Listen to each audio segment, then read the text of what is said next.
Hi everyone.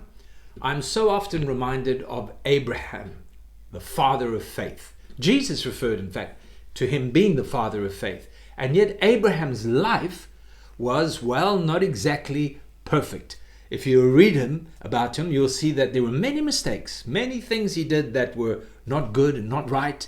And yet somehow in him, there was this attitude of faith and understanding of faith in the living God that took him all the way through.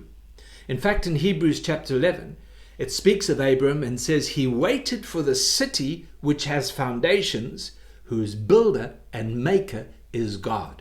That's incredible, because he's not referring to the city of Jerusalem we read of in the Old Testament. He's talking about the heavenly city that is yet to come.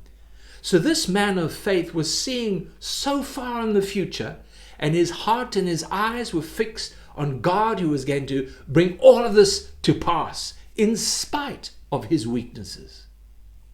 That's real faith. That's what I want to talk about this morning.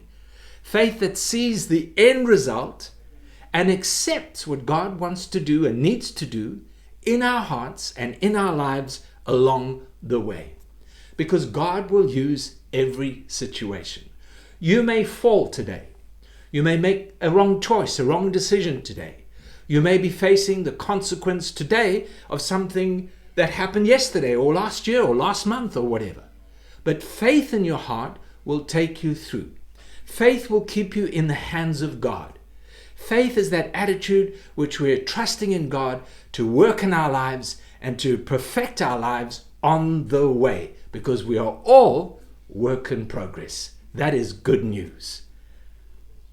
Hebrews chapter 12 reminds us, encourages us to look unto Jesus, who is the author and the finisher of our faith. In other words, he is the one that is writing the book of our lives. He knows what needs to happen on each and every page.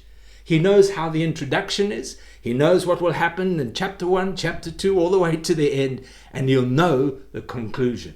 And that's what faith is that needs to come in our hearts. You have begun this road. You have entered into the book that God has for your life. Now faith enables you to see the end, that you and I, we will be conformed to the image of Christ. You and I, we will take our place in that heavenly Jerusalem. We will be in the city that Abraham saw. That's the faith that God brings to our hearts. A faith that sees far. A faith that's not looking at the situations of life and being overwhelmed by the negatives and the positives, but a faith that sees that God has begun and God will complete. That's real faith. God bless you.